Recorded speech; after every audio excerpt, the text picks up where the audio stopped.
마태복음 6장 9절로 13절 말씀입니다. 그러므로 너희는 이렇게 기도하라. 하늘에 계신 우리 아버지여, 이름이 거룩히 여김을 받으시오며 나라가 임하시오며 뜻이 하늘에서 이루어진 것 같이 땅에서도 이루어지이다. 오늘 우리에게 일용할 양식을 주시옵고 우리가 우리에게 죄 지은 자를 사하여 준 것 같이 우리 죄를 사하여 주시옵고 우리를 시험에 들게 하지 마시옵고 다만 악에서 구하시옵소서. 나라와 권세와 영광이 아버지께 영원히 있사옵나이다. 아멘. 아멘. 어느 날 초등학교 2학년이 되는 아이가 아빠에게 이런 질문을 했다고 합니다. 아빠는 불 끄고 글씨 쓸 수 있어? 아빠가 아주 자랑스럽게 물론이지. 아이가 말합니다. 그래? 그럼 불 끄고 내 성적표에 사인 좀 해줘. 우리가 신앙생활을 하는 중에 특히 오래 믿은 성도들이 쉽게 범하는 신앙의 오류들이 있습니다. 그 중에 하나가 주기도문을 암송할 때 마치 이 아이가 요구하는 것처럼 그리고 아빠가 불 끄고 사인해 주는 것처럼 그렇게 내용은 생각하지도 않고 암송만 하는 것이 그 중에 하나인 것입니다. 의미를 알고 이 주기도문을 우리 신앙생활에 적용한다면 우리 신앙생활에 매우 큰 유익이 있을 것입니다. 그래서 이 시간에는 지난주 사도신경에 이어서 주기도문에 대해서 함께 살펴보도록 하겠습니다. 그런데 이 주기도문이라는 이 표현보다 더 좋은 표현은 주님의 기도 혹은 주님이 가르쳐 주신 기도라는 것입니다. 그래서 오늘 우리에게 주신 이 말씀을 통해서 주님이 가르쳐 주신 기도, 주님의 기도라는 제목으로 말씀을 전하도록 하겠습니다.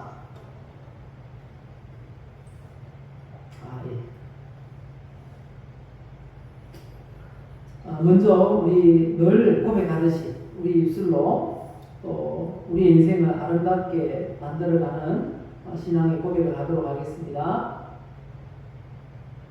나는 하나님의 사랑을 받고 있습니다. 하나님은 나를 치료하십니다. 하나님은 나에게 복을 주십니다. 주님께서 가르쳐 주신 대로 기도하도록 도와주세요.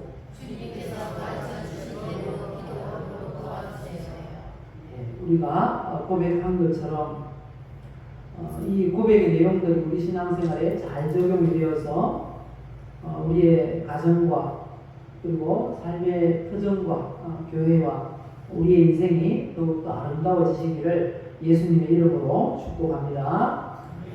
주기도문이 무엇일까? 그리고 우리 기독교의 어떤 역할을 하는지에 대해서 함께 살펴보겠습니다. 주기도문이란 한 구절로 이렇게 표현한다면 이상적인 기도의 모형이다 라고 말할 수가 있습니다. 성경에 주기도문이 기록된 본문이 두 곳이 있습니다. 한 곳은 오늘 읽었던 마태복음 6장 9절 이하의 말씀이고요. 다른 한 곳은 누가복음 11장입니다.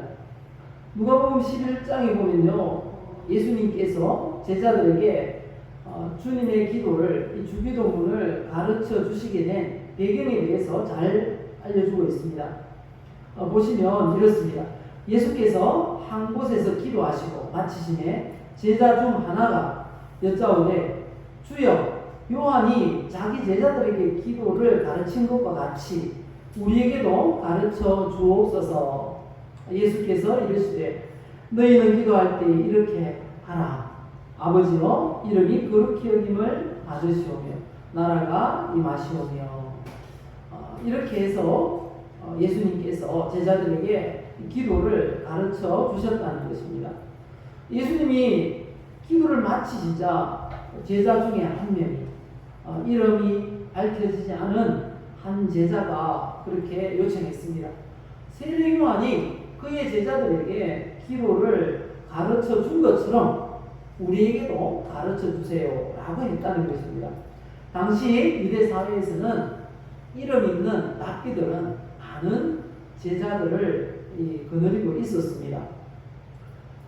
그래서 그 랍비들은 그 공동체의 성을 강화하고 유대감을 높이기 위해서 그런 수단으로서 공동 기도문을 만들어서 사용했다고 합니다. 세례 요한 역시 많은 제자들이 있었고 그 제자들의 요청에 의해서 공동 기도문이 있었던가 봐요. 요한의 기도문이라고 할까요? 그런 기도문이 있었다는 것을 알 수 있습니다. 이 익명의 제자도 그런 사실을 알고 있었어요. 그래서 세례 요한이 그의 제자들에게 기도를 가르쳐 주었던 것처럼 예수님께서도 우리에게 그런 기도를 가르쳐 주세요 라고 요구했던 것입니다. 그런데 이 제자의 요청은 매우 간절한 것이었어요. 왜냐하면 헬라어 문법에 보면요, 가르쳐 주옵소서 라고 번역된 이 디닥손이라는 이 단어가 강한 요구를 나타낼 때 사용되는 부정과거 명령형이라는 것입니다. 이 강한 요구를 할 때 이런 문법을 사용했다는 것입니다. 그렇지만 예수님은 이 기회를 통해서 공동체를 확장하거나 유대감을 강화하기 위해서 그렇게 그런 수단으로 기도를 알려주신 게 아닙니다. 그런 기회를 통해서 가장 이상적인 기도의 모델을 제시하시고 그리고 뒤에 보면 어떻게 기도해야 한다고 기도의 태도까지도 알려주시는 가르쳐주시는 그런 교육의 기회로 활용하셨던 것을 볼 수 있습니다.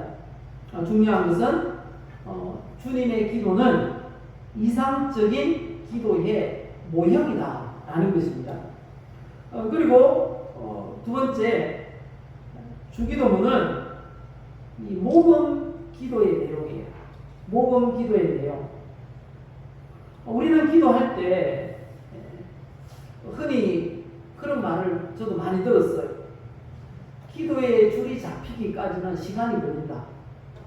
처음에 기도를 이렇게 시작하면 무엇부터 기도해야 될지 고민하게 된다는 것입니다. 그래서 기도의 줄이 잡히기까지는 시간이 걸린다. 기도에 집중하고 그리고 늘 해오던 대로 그런 내용으로 기도한다 할지라도 그 기도에 몰입하기 위해서는 시간이 걸린다는 말을 그렇게 표현하더라고요.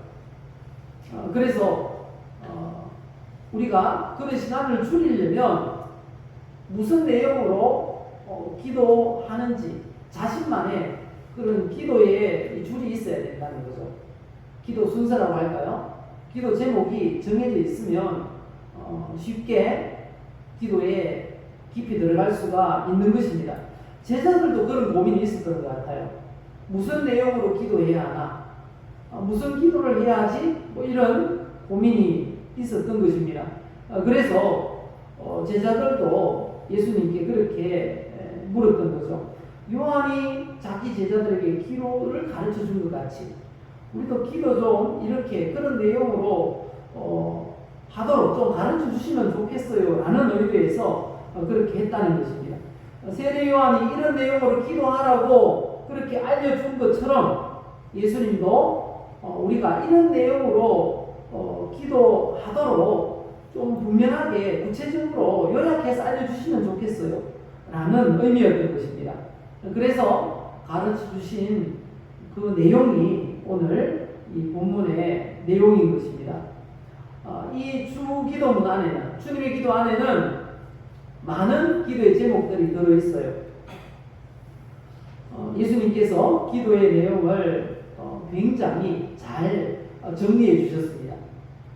그래서 우리가 기도의 줄이 안 잡힐 때, 뭘 기도해야 될지 모를 때, 그리고 기도는 해야 되겠는데 어떻게 해야 될지 모를 때 우리가 주님의 기도를 암송하는 것도 좋은 이 기도로 들어가는 그런 방법일 것입니다.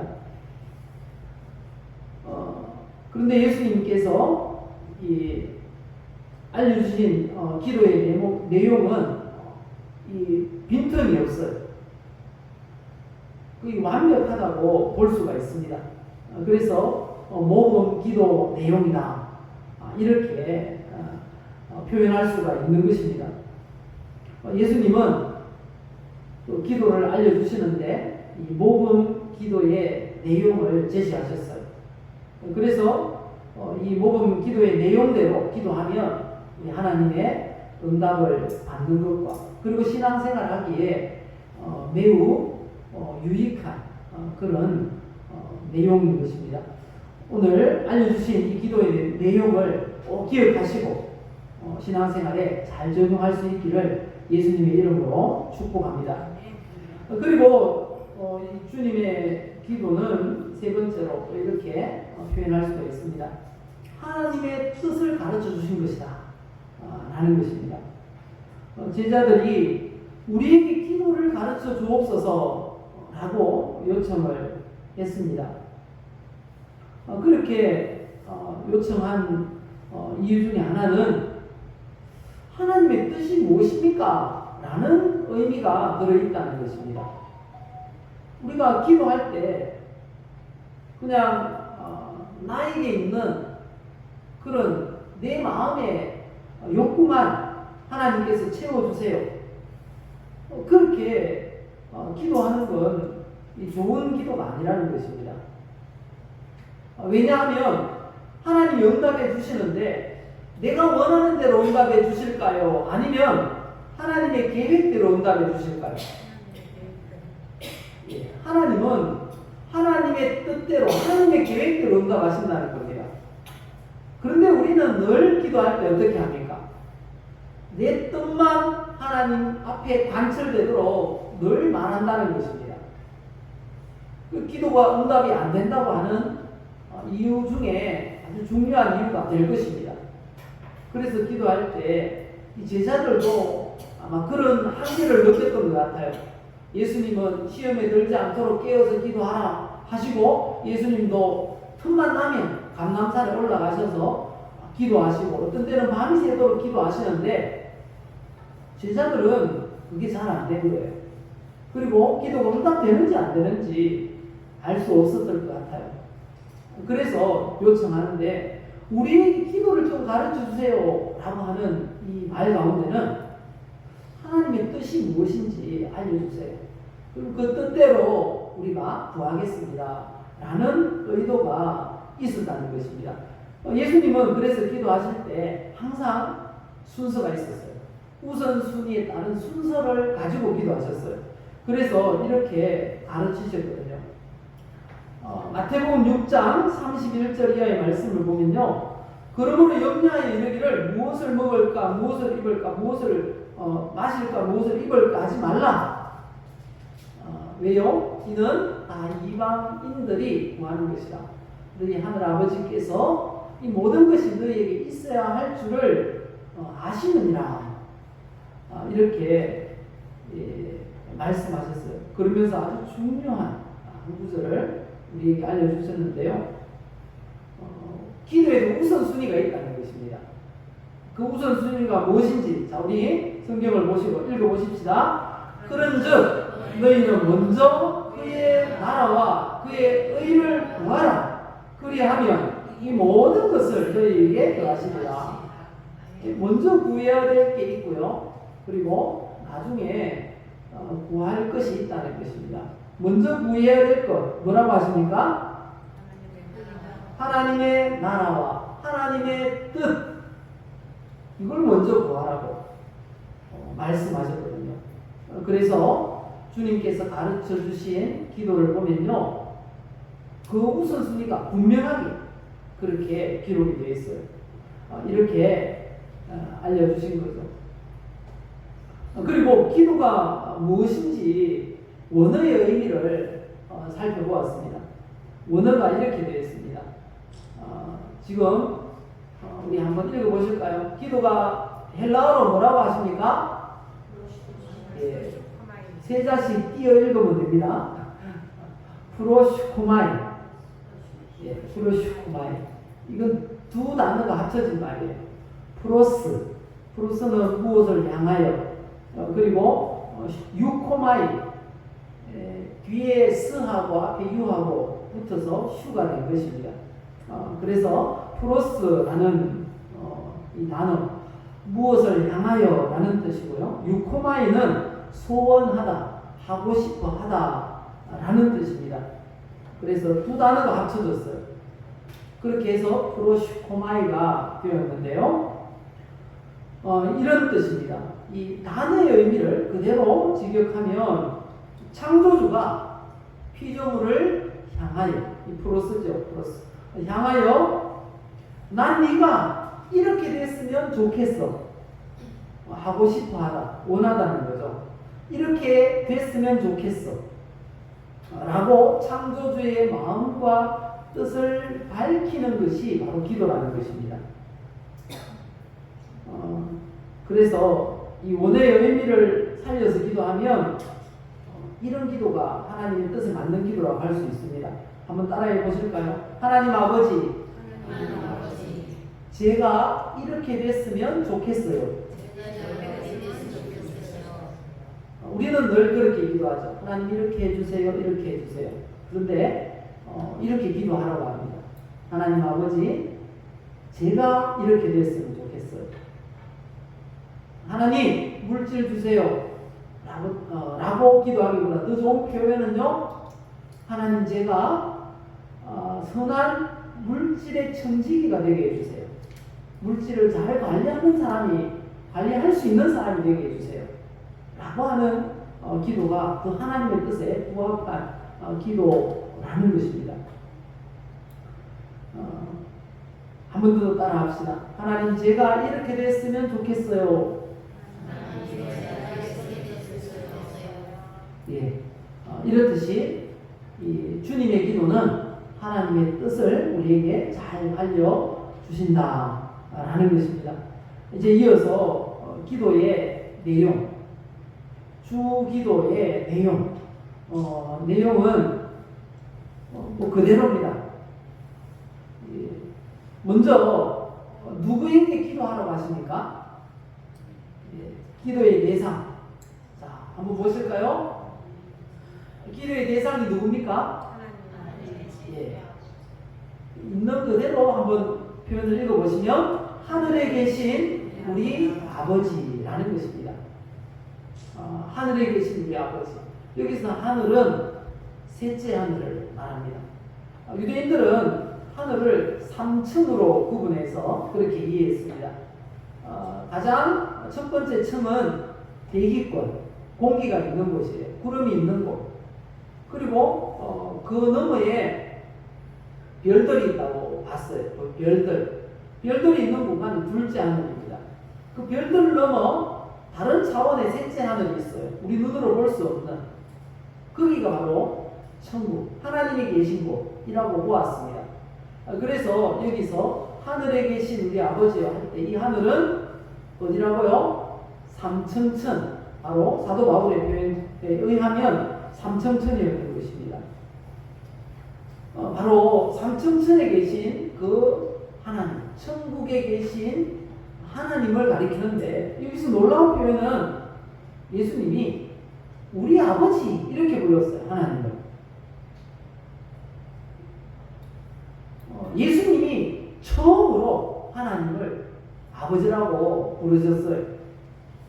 그 이전에는 유대인들 중에 어느 누구도 하나님을 아버지라고 부를 수가 없었어요. 하나님은 너무 두려운 이름이었습니다. 그래서 잘못 입 밖으로 냈다가는 죽임을 당할 수도 있는, 형벌을 받을 수 있는 그런 이름이었거든요. 그래서 이 서기관들이 성경을 필사할 때요, 성경을 쭉 필사해 나오다가 여호와, 하나님 이런 단어가 나오면요 얼른 가서 손을 씻고 그리고 경건한 서기관들은 모금까지 하고 그렇게 그 한 글자를 썼다는 거예요. 얼마나 두려운 이름이었으면 그렇게 했을까요? 그런데 서기관도 아닌 예수님이 어떻게 불렀습니까? 하나님과 아버지와 나는 하나야 이렇게 하셨어요. 그러니까 유대인들 반응이 어땠을까요? 신성모독 저놈은 돌 맞아 죽어야 돼. 그렇게 손가락질했어요. 요한복음 10장 30절에 그렇게 말씀하고 있습니다. 나와 아버지는 하나이니라. 그렇게 말씀하시니까 유대인들이 돌을 들어 치려고 했습니다. 신성모독이에요. 어떻게 사람이 네가 하나님의 그 아들이 될 수 있냐? 그렇게 항의하는 모습을 우리가 볼 수 있습니다. 하지만 성경은 분명히 말씀하고 있습니다. 우리가 예수 믿으면 우리가 어떻게 됩니까? 하나님의 자녀가 맞습니다. 하나님의 자녀가 되는 것입니다. 요한복음 1장 12절을 말씀하시잖아요. 영접하는 자, 그 이름을 믿는 자들에게는 어떤 권세를 주셨다고요? 예, 하나님의 자녀가 되는 권세를 주셨다 말씀하고 있는 것입니다. 그래서 예수 믿는 성도들이 하나님의 자녀가 되었다고 예수님이 인정하세요. 그래서 기도를 가르쳐 주실 때 너희들은 이렇게 기도해 라고 기도의 대상에 대해서 이렇게 말씀하셨어요. 한 번 더 읽어보십시다. 첫 번째 줄 하늘에 계신 우리 아버지여. 기도할 때 우리가 이렇게 해야 하는 것입니다. 하나님 아버지. 이 표현을 줄이면 그렇게 되는 거죠. 하나님 아버지. 하나님 아버지 앞에 기도하면 하나님 가장 좋은 응답 주실 줄 믿습니다. 왜요? 자녀잖아요. 자녀. 부모가 자녀에게 가장 좋은 것 주기 원하잖아요. 그렇지 않습니까? 마태복음 7장의 표현을 보면요. 누가 아들이 생선을 달라 하는데 뱀을 줄 사람이 있겠니? 이렇게 말씀하세요.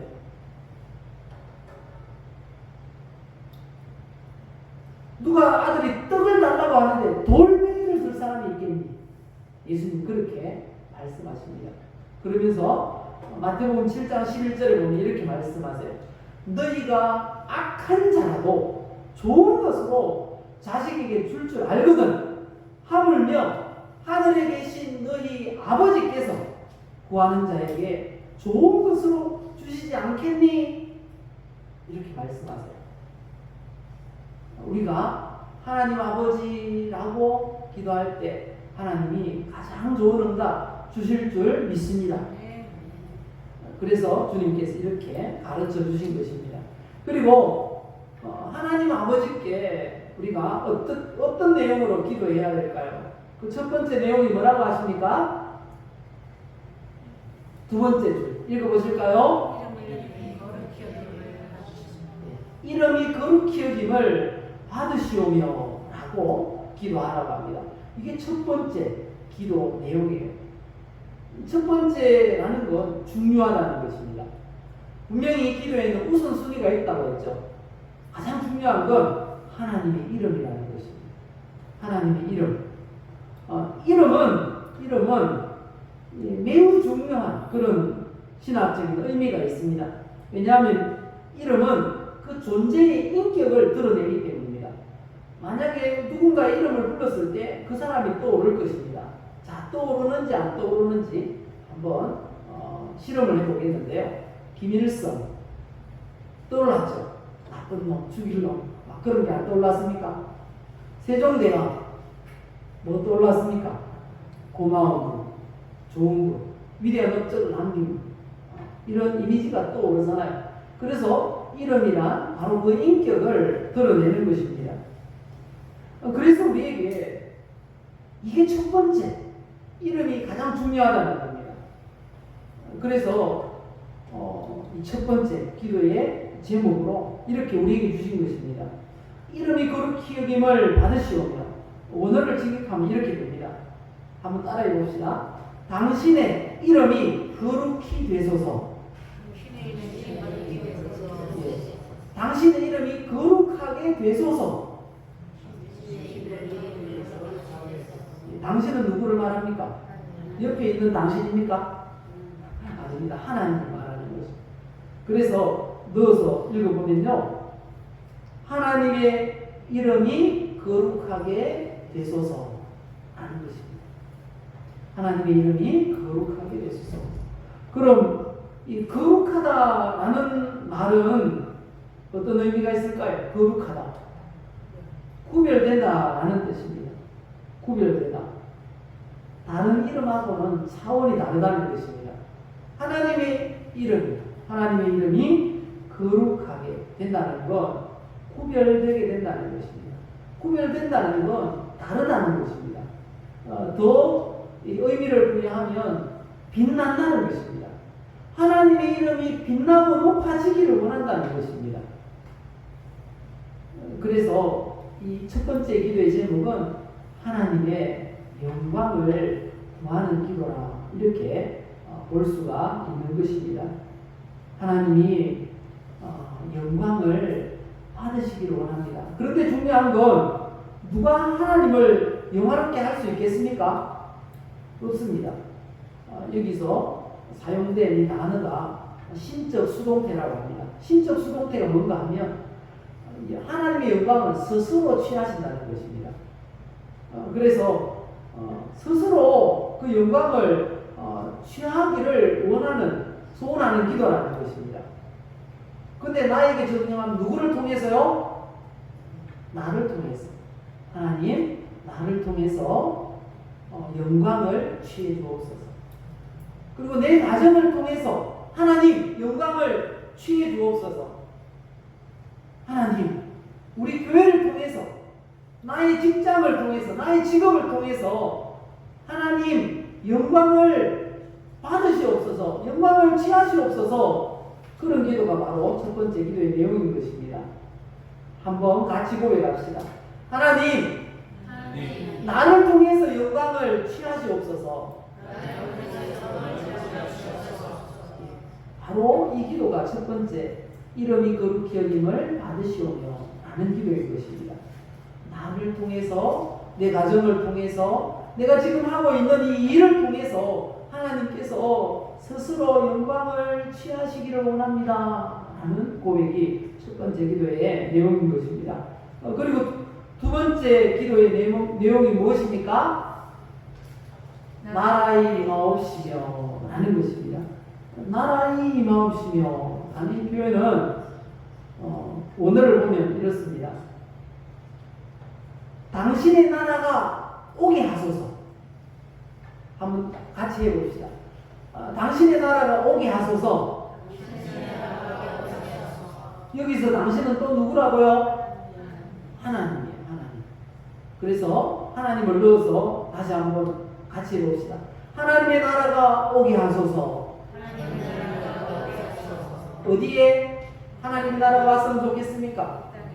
예, 제일 먼저 내 마음속에 하나님 나라가, 천국이 오면 어떨까요? 늘 행복할 것입니다. 우리 모든 어려운 환경을 넘어서 늘 행복할 것입니다. 그래서 제일 먼저 내 마음속에 하나님의 나라가 오게 해 주옵소서. 그리고 또 우리 가정에, 또 우리 교회에, 또 내 삶의 터전 가운데에 하나님의 나라가 오게 하소서.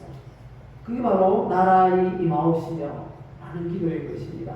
한번 고백합시다. 하나님의 나라가 나에게 오게 하옵소서. 예, 하나님 나라가 내 마음에 임하고, 우리 가정에 임하고, 우리 교회 가운데, 우리의 직장에 임하는 것이 우리 두 번째 기도가 되어야 하는 것입니다. 그리고 세 번째 기도가 무엇이라고 합니까? 예, 뜻이. 이게 누구의 뜻인가요? 예, 여기도 붙어 있어요. 원어를 보면 당신의 뜻이 이루어지소서 라는 것입니다. 하나님의 뜻이 이루어지기를 원하는 것입니다. 하나님의 뜻이 이루어지소서. 중간에 내용은 긴 설명이 필요하기 때문에 생략을 하고, 그래서 세 번째 기도의 내용은 하나님의 뜻이 이루어지소서라는 것입니다. 하나님의 뜻을 하나님은 얼마든지 이루어 가실 수 있습니다. 그런데 거기에 누가 사용되었으면 좋을까요? 내가. 그래서 기도를 우리에게 적용할 때, 이 주기도를 적용할 때 하나님의 뜻이 나를 통해서, 또 누구를 통해서요? 나의 가정을 통해서, 우리 자녀들을 통해서, 우리 교회를 통해서 이루어지게 해달라고 기도해야 하는 것입니다. 그래서 이게 첫 번째 먼저 해야 될 기도예요. 너희는 먼저 뭘 구하라 그랬습니까? 하나님의 나라와 그의 의를 구하라 했을 때 그 하나님의 나라와 의, 그게 바로 이 세 가지의 기도인 것입니다. 먼저 우리가 기도할 때마다 이걸 먼저 기도해야 하는 것입니다. 그리고 두 번째 기도해야 될 내용들이 있어요. 여기까지. 이게 두 번째. 그리고 그 외에는 이 나머지는 다 뭐 기도해도 되고 안 해도 되고 이런 식으로 주님 말씀하시고, 너희는 먼저 그의 나라와 그의 의를 구하라. 그리하면 이 모든 것은 이루어 주시나 했는데, 그 이 모든 것이 바로 이 기도의 제목이에요. 그런데 기도를 하라고 하세요. 다 아시고 주실 것이지만 기도하라. 에스겔 36장 36절에 보면 그렇게 말씀하고 있어요. 다 이루어 줄 거야. 그래도 구하여야 한다. 그래도 구하여야 한다. 누구에게? 내게 구하여. 하나님께 기도해야 한다고 강조하고 있습니다. 그래서 기도해야 됩니다. 기도하는데 다 살펴보지는 않겠습니다. 시간이 다 돼서요. 먼저 오늘날 우리에게 일용할 양식을 주옵시고라는 이 기도, 이 기도까지만 살펴보겠습니다. 원어에 보면 일용할 양식 사이에 뭐가 들어가 있어요? 그냥 나에게 필요한 양식이 아니고 공동체를 위한 기도입니다. 이게 일용할 우리들의 양식이, 일용할 우리들의 양식이라고 본문에 그렇게 되어 있습니다. 일용할 우리들의 양식을 주옵소서라는 기도입니다. 근데 이 양식이 뭡니까? 밥만 먹으면 삽니까? 그래서 양식이라는 건 그냥 음식만 말하는 게 아니에요. 모든 게 들어가 있어요. 우리 육신의 생명을 유지하는 데 필요한 모든 것, 건강도 들어가 있고요, 음식도 들어가 있고요, 의복과 주택과 모든 게 포함되어 있다라는 것입니다. 건강이 중요합니까? 안 중요합니까? 그런데 여기 보면 주기도문 안에 건강을 위해서 기도하라는 게 있을까요? 없을까요? 없어요. 그런데 그 중요한 건강을 위해서 기도를 주님 뺐을까요? 아니에요. 그 당시 제자들은 양식 할 때 다 들어있다는 걸 알았어요. 바로 그것입니다. 그리고 다른 부분은 우리가 읽어보면 다 알만한 뜻이에요. 자, 읽어보십시다. 이 부분 다 읽고 말씀을 마무리하겠습니다. 오늘날 우리에게 일용할 양식을 주옵시고, 우리가 우리에게 죄지은 자를 사하여 준 것 같이 우리 죄를 사하여 주옵시고, 우리를 시험에 들게 하지 마옵시고 다만 악에서 구하옵소서. 이렇게 기도하라 우리에게 말씀합니다. 마지막에 있는 이 구절은 흔히 이 삽입 구절이라 이렇게 합니다. 왜냐하면 그 당시 유대인들은 습관적으로 이런 송령을 붙였다고 합니다. 송령. 그래서 붙인 송령이 바로 이것입니다. 대개 나라와 권세와 영광이 아버지께 영원히 있사옵나이다. 이렇게 붙였다고 합니다. 주님께서 가르쳐 주신 기도대로 기도해서 이 땅에 사는 동안 하나님의 나라를 누리며 복되고 행복한 우리의 인생이 되시기를 예수님의 이름으로 축복합니다. 우리 함께 기도합시다.